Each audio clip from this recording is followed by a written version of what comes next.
Hello കൂട്ടുകാരെ, നമ്മളിന്ന് പഠിക്കാൻ പോകുന്നത് LPUP എക്സാമിനേഷനുകളിൽ ചോദിക്കുന്ന ഏകഘടക സിദ്ധാന്തത്തെക്കുറിച്ചാണ്.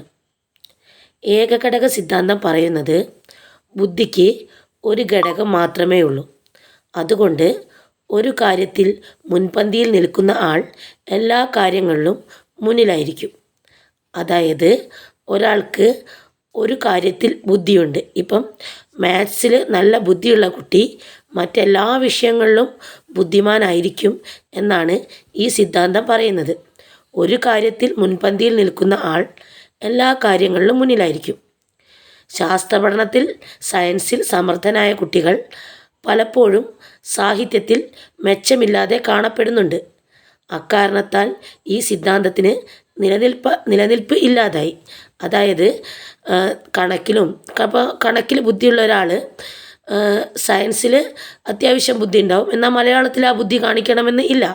അതായത് ഒരു വിഷയത്തിൽ ബുദ്ധിയുള്ള കുട്ടി മറ്റ് വിഷയങ്ങളിൽ അതേ ബുദ്ധി കാണിക്കണമെന്ന് ഇല്ല. അതിനാൽ ഈ സിദ്ധാന്തം പരാജയപ്പെട്ടു. ഈ സിദ്ധാന്തം അവതരിപ്പിച്ചവരാണ് ആൽഫ്രഡ് ബിനെ, ഡോക്ടർ ജോൺസൺ, ടെർമാൻ തുടങ്ങിയവരാണ് ഈ സിദ്ധാന്തത്തിൻ്റെ പ്രധാന വക്താക്കൾ. ആരൊക്കെയാണ്? ആൽഫ്രഡ് ബിനെ, ഡോക്ടർ ജോൺസൺ, ടെർമാൻ തുടങ്ങിയവരാണ് ഈ സിദ്ധാന്തത്തിൻ്റെ പ്രധാന വക്താക്കൾ. ഈ സിദ്ധാന്തപ്രകാരം ബുദ്ധി ഒരൊറ്റ ഘടകമാണെന്നും അത് വ്യക്തിയുടെ എല്ലാ മാനസിക പ്രവർത്തനങ്ങളെയും സ്വാധീനിക്കുന്നു എന്നും വിശദീകരിച്ചു. അതായത് ഈ സിദ്ധാന്തം പറയുന്നത് ബുദ്ധി ഒരൊറ്റ ഘടകമാണ്. ബുദ്ധിയുള്ള ഒരാൾക്ക് അയാളുടെ എല്ലാ പ്രശ്നങ്ങളും പരിഹരിക്കാൻ പറ്റും. അപ്പോൾ ബുദ്ധി ഒരൊറ്റ ഘടകമാണെന്നും അത് വ്യക്തിയുടെ എല്ലാ മാനസിക പ്രവർത്തനങ്ങളെയും സ്വാധീനിക്കുന്നു എന്ന് ഈ സിദ്ധാന്തം പറയുന്നു. ഒരാൾക്ക് എല്ലാ കാര്യങ്ങളിലും ഒരേ നിലവാരത്തിലുള്ള കഴിവുണ്ടായിരിക്കും. കാരണം ബുദ്ധി എന്നത് ഒരൊറ്റ പൊതുവായ ശേഷിയാണ്. അതായത് ബുദ്ധി എന്നൊരൊറ്റ ശേഷി ഉപയോഗിച്ച് ഒരാൾക്ക് അയാളുടെ എല്ലാ കാര്യത്തിലും ഒരുപോലെ കഴിവുണ്ടായിരിക്കുമെന്നാണ് ഈ സിദ്ധാന്തം പറയുന്നത്. എല്ലാതരം പ്രശ്നങ്ങളെയും പരിഹരിക്കാനുള്ള ഒരു പൊതു കഴിവാണ് ബുദ്ധി എന്നാണ് ഈ സിദ്ധാന്തം പറയുന്നത്. ജീവിതത്തിലുള്ള എല്ലാതരം പ്രശ്നങ്ങളെയും പരിഹരിക്കാനുള്ള പൊതുവായ കഴിവാണ് ബുദ്ധി എന്നാണ് ഈ സിദ്ധാന്തം പറയുന്നത്. എന്നാൽ ഈ സിദ്ധാന്തം വലിയ വിമർശനങ്ങൾ നേരിട്ടു. അതായത് യഥാർത്ഥ ജീവിതത്തിൽ ആളുകൾക്ക് വിവിധ മേഖലകളിൽ വ്യത്യസ്ത കഴിവാണുള്ളത് എന്നത് ഈ സിദ്ധാന്തത്തിന് വിരുദ്ധമാണ്.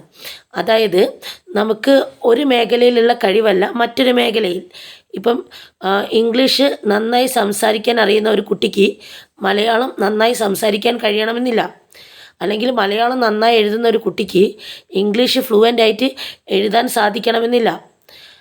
ഗണിതത്തിൽ ഉയർന്ന ബുദ്ധിയുള്ള കുട്ടി എന്നാൽ സാമൂഹ്യ ശാസ്ത്രത്തിൽ പിന്നോട്ടായിരിക്കും. അതായത് എല്ലാ മേഖലയിലും ബുദ്ധി ഒരുപോലെ പ്രവർത്തിക്കണമെന്നില്ല. ചില മേഖലകളിൽ ബുദ്ധി ഉയർന്നു നിൽക്കും. ആ മേഖലയിൽ ആ കുട്ടിക്ക് കഴിവ് കൂടുതലായിരിക്കും. മറ്റു ചില മേഖലകളിൽ ബുദ്ധി താഴ്ന്നു നിൽക്കും. അപ്പോൾ എല്ലാ മേഖലകളിലും ബുദ്ധി ഒരുപോലെ പ്രവർത്തിക്കില്ല.